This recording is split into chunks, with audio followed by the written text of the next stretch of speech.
আজকের আমি আপনাদের তালের পিঠে বানিয়ে দেখাবো, যেটা কিন্তু খেতে অসম্ভব সুন্দর হয়। মুখে দিলেই মিলিয়ে যায়, একেবারে নরম তুলতুলে আর সফট। আমি আপনাদের একটা ভেঙেও দেখাবো। দেখুন এটা কতটা নরম আর কতটা সফট, মুখে দিলেই কিন্তু একেবারে মিলিয়ে যাবে। নমস্কার বন্ধুরা, শ্রাবণী রান্নাঘরে আপনাদের স্বাগত জানিয়ে আমি প্রতিদিনের মতো আবারও আজকের একটা রান্নার ভিডিও নিয়ে আপনাদের সামনে চলে এসেছি। আজকের আমি আপনাদের তালের পিঠে বানিয়ে দেখাবো। আশা করি আপনাদের ভালো লাগবে। তার জন্য কিন্তু আমার পুরো ভিডিওটা আপনাদের দেখতে হবে। আর দেখা শুরু করার আগে একটা লাইক দেবেন, সুন্দর একটা কমেন্ট করবেন আর শেয়ার করতে ভুলবেন না। তাহলে চলুন আজকের আমি এই তালের পিঠেটা কিভাবে বানাই সেটা আপনারা একবার দেখে নিন। রান্নাটা করার জন্য প্রথমে আমি এখানে দেখুন গ্যাসটা অন করে একটা কড়া বসিয়ে দিয়েছি। এইবারে আমি কড়ার মধ্যে দেব চিনি। এখানে কিন্তু প্রথমে আমি 1 বাটি পরিমাণে চিনি দেব, আর দেব আমি ওই বাটিরই 1 বাটি পরিমাণের জল। এখানে কিন্তু প্রথমে যে পিঠেটা বানাচ্ছি তার জন্য কিন্তু একটা চিনির শিরা তৈরি করতে হবে, আর সেই চিনির শিরাটাই আমি এখানে প্রথমে করছি। তার জন্য আমি এখানে দিলাম দেখুন 1 বাটি চিনি, আর তার সঙ্গে কিন্তু আমি সেই বাটিরই 1 বাটি জল দিয়ে দিলাম। দিয়ে এবারে চিনিটাকে গোলা পর্যন্ত অপেক্ষা করতে হবে।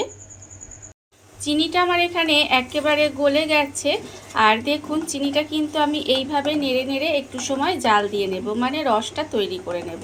এটা কিন্তু খুব বেশি ঘন রস করার দরকার নেই, রসটা একটু কিন্তু পাতলাই হবে। একটু সময় জাল করে নিলে দেখবেন যখন দেখবেন সবে একটু চিটচিটে ভাব আসছে, তখন কিন্তু এটাকে নামিয়ে নিতে হবে। আর দেখুন রসটা কিন্তু আমি এখানে প্রায় 8 থেকে 10 মিনিট মতো এইভাবে গ্যাসটা লোতে দিয়ে জাল দিয়ে নিয়েছি। আর দেখুন রসটা আমি আপনাদের দেখাচ্ছি, রস কিন্তু এখানে পাতলাই আছে। এখানে জাস্ট একটু সবে চিটচিটে ভাব একটা আসছে, দেখতে পাচ্ছেন যে কোনো রকম তার কিন্তু তৈরি হয়নি, শুধু একটু হাতটা চিটচিট করছে। সেই সময় কিন্তু রসটা আমি এখানে নামিয়ে নেব। রস আমার এখানে একেবারে রেডি হয়ে গেছে। এইবারে আমি রসটাকে নামিয়ে আলাদা করে রেখে দেব। রসটা আমি এখানে আলাদা করে ঢেলে রেখে দিয়েছি, আর আবারও কিন্তু কড়াটা ধুয়ে পরিষ্কার করে নিয়েছি। এইবার আমি কড়ার মধ্যে দিয়ে দেব তাল। এখানে কিন্তু তালটা আমি আগে থেকেই তালের পাল্পটা বের করে রেখেছি, সেই তালের পাল্পটা আমি এখানে দিয়ে দিলাম। দিয়ে প্রথমে তালটাকে একটু সময় জাল করে নিতে হবে। এইভাবে কিন্তু তালটা দিয়ে আমি এখানে একটু সময় জাল করে নেব। আর প্রতিদিনের মতো আপনাদের একটা কথাই বলবো যে প্লিজ আমার ভিডিওটা আপনারা টেনে টেনে দেখবেন না, পুরো ভিডিওটা দেখুন, আশা করি আপনাদের ভালো লাগবে। দেখুন আমি কিন্তু তালটাকে এইভাবে একটু জাল দিয়ে নেব। তালটা আমি এখানে একটু সময় এইভাবে জাল দিয়ে নিয়েছি। এইবারে আমি এর মধ্যে দিয়ে দেব অল্প সামান্য একটু নুন। অল্প একটু নুন দিয়ে দিলাম, দিয়ে নুনটাও কিন্তু এখানে খুব ভালোভাবে একটু মিশিয়ে নেব। নুনটা দিয়ে কিন্তু আমি এর মধ্যে একটু ভালোভাবে মিশিয়ে এইভাবে একটু মিশিয়ে নেব। এইবারে আমি এর মধ্যে দিয়ে দেব দেখুন দুধ। এখানে কিন্তু আমি 1 বাটি দুধ দিয়ে দেব, আর এই দুধটা কিন্তু আমার আগে থেকে জাল করে ঠান্ডা করে রাখা দুধ। সেই দুধটা আমি এখানে দিয়ে দিলাম। দিয়ে এবারে তালটাকে দুধের সঙ্গে খুব ভালোভাবে মিশিয়ে নেব। তালটা কিন্তু এইভাবে দুধের সঙ্গে দিয়ে খুব ভালোভাবে মিশিয়ে নিতে হবে।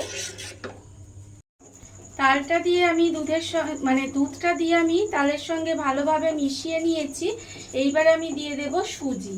এখানে আমি 1 বাটি সুজি রেখেছি, সেই সুজিটা কিন্তু আমি এইভাবে একদিক দিয়ে ঢালবো, আর এইভাবে কিন্তু খুন্তি দিয়ে মেশাতে থাকবো। মিশিয়ে এইভাবে কিন্তু সুজিটা একটু সময় মিশিয়ে নেব, মিশিয়ে কিন্তু রান্না করে নেব। আর এই সময় কিন্তু গ্যাসটা একেবারে লোতে দিয়ে রাখবেন। লোতে দিয়ে রেখে এইভাবে নেড়ে নেড়ে কিন্তু একটু সময় রান্না করে নিতে হবে। তাহলে দেখবেন সুজিটা যে দেওয়া হয়েছে সেটা কিন্তু একটা ডোর মতো তৈরি হয়ে যাবে।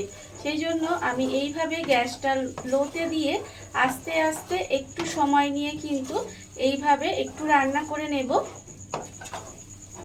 সুজিটা আমি এখানে একটা দেখুন আস্তে আস্তে এইভাবে রান্না করার ফলে কড়া থেকে যখন দেখবেন এইভাবে ছেড়ে যাচ্ছে তখন বুঝবেন এটা কিন্তু রান্না হয়ে গেছে। এইবারে আমি এটা একটা জায়গায় তুলে নেব, তুলে কিন্তু এটাকে ভালোভাবে ঠান্ডা করে নিতে হবে।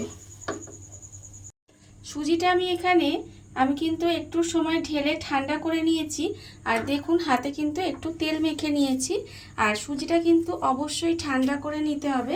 নিয়ে এইভাবে হাত দিয়ে কিন্তু সুজিটাকে খুব ভালোভাবে মেখে নেব। সুজিটা কিন্তু খুব ভালোভাবে প্রথমে মেখে নিতে হবে। দেখুন এইভাবে কিন্তু একদম ভালোভাবে যাতে সুজিটা একদম স্মুথ হয়ে যায় সেই জন্য কিন্তু এইভাবে হাত দিয়েই কিন্তু খুব ভালোভাবে প্রথমে মেখে নিতে হবে। সুজির ডোটা আমি হাত দিয়ে খুব ভালোভাবে মেখে নিয়েছি। আর আবারও দেখুন হাতে কিন্তু আরেকটু তেল মেখে নিয়েছি। তেল মেখে নিয়ে এইবারে এই ডোটা থেকে আমি অল্প অল্প নেব। এইভাবে কিন্তু অল্প অল্প নিতে হবে।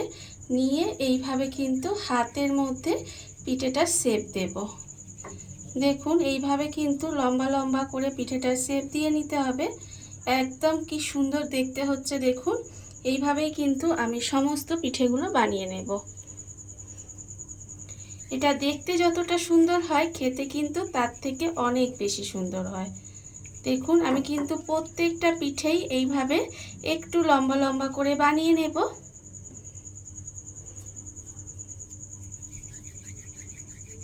সমস্ত পিঠেগুলো আমার এখানে বানানো হয়ে গেছে। আমি কিন্তু সমস্ত পিঠেগুলো এখানে বানিয়ে নিয়েছি। আর অন্যদিকে দেখুন যে রসটা আমি বানিয়ে রেখেছিলাম সেই রসটাও কিন্তু এখানে ঠান্ডা হয়ে গেছিল, তাই একটু উষ্ণ গরম করে নিয়েছি, মানে একটু রসটাকে গরম করে নিতে হবে। আর অন্যদিকে দেখুন এখানে গ্যাসটা অন করে একটা কড়া বসিয়ে দিয়েছি। আর কড়ার মধ্যে দিয়েছি আমি এখানে সাদা তেল। তেলটাও কিন্তু আমার এখানে গরম হয়ে গেছে। তেলটা কিন্তু আমি এখানে ভালোভাবে গরম করে নিয়েছি। এইবারে আমি যে পিঠেগুলো বানিয়ে রেখেছি সেই পিঠেগুলো কিন্তু এই তেলের মধ্যে দিয়ে দেব। তেলের মধ্যে দিয়ে পিঠেগুলোকে এইভাবে একটু লাল করে ভেজে নিতে হবে। আর যারা এতক্ষণ পর্যন্ত দেখছেন অথচ একটা লাইক দিতে ভুলে গেছেন তারা কিন্তু অবশ্যই একটা লাইক দিয়ে দেবেন। দেখুন আমি কিন্তু এইভাবে একটা একটা করে দিয়ে পিঠেগুলো আমি কিন্তু এখানে লাল লাল করে ভেজে নেব। আর পিঠেগুলো দিয়ে কিন্তু সঙ্গে সঙ্গে উল্টাবেন না, একটু সময় একটা পিঠ হতে দেবেন। এক পিঠ যখন একটু লাল হয়ে যাবে তখন কিন্তু পিঠেগুলোকে উল্টে পাল্টে একটু লাল করে ভেজে নিতে হবে। গ্যাসটাকে লোতে দিয়ে এইভাবে আমি একটু কিন্তু পিঠেগুলো উল্টে পাল্টে লাল লাল করে ভেজে নিয়েছি।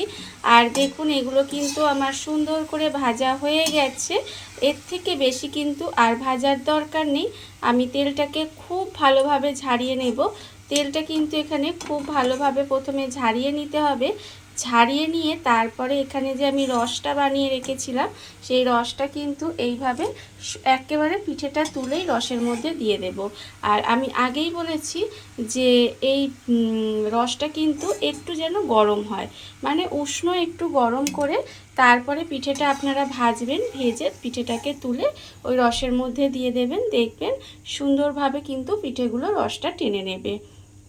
আর সমস্ত পিঠেগুলো আমি এখানে রসের মধ্যে দিয়ে দিলাম। দিয়ে আবারও কিন্তু ঠিক একইভাবে এইভাবে পিঠেগুলো দিয়ে একইভাবে কিন্তু সমস্ত পিঠেগুলো ভেজে নিতে হবে। আর সমস্ত পিঠেগুলো ভেজে নিয়ে ঠিক একইভাবে রসের মধ্যে দিয়ে দেবেন। দিলেই কিন্তু কত সহজে দেখুন পিঠেগুলো তৈরি হয়ে গেল। আর এই পিঠেগুলো খেতে কিন্তু অসম্ভব সুন্দর, মুখে দিলেই মিলিয়ে যাবে। এই তাল থাকতে থাকতে কিন্তু এইভাবে আপনারা একবার হলেও পিঠেগুলো কিন্তু বানিয়ে দেখতে পারেন। দেখুন আমি কিন্তু এইভাবেই সমস্ত পিঠেগুলো ভেজে নেব।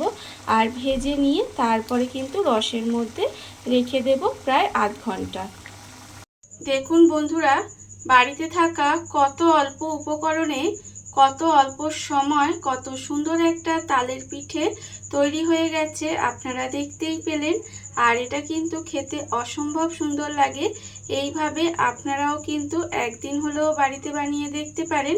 আর এই ভিডিওটা যদি আপনাদের ভালো লেগে থাকে, আপনারা যদি ফেসবুক থেকে দেখে থাকেন পেজটি ফলো করে দেওয়ার অনুরোধ রইল।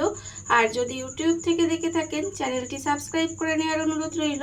তাহলে চলুন ভিডিওটা আমি এখানেই শেষ করছি। আপনারা সবাই ভালো থাকবেন, সুস্থ থাকবেন। আবারও হাজির হব নতুন কোনো রান্না নিয়ে।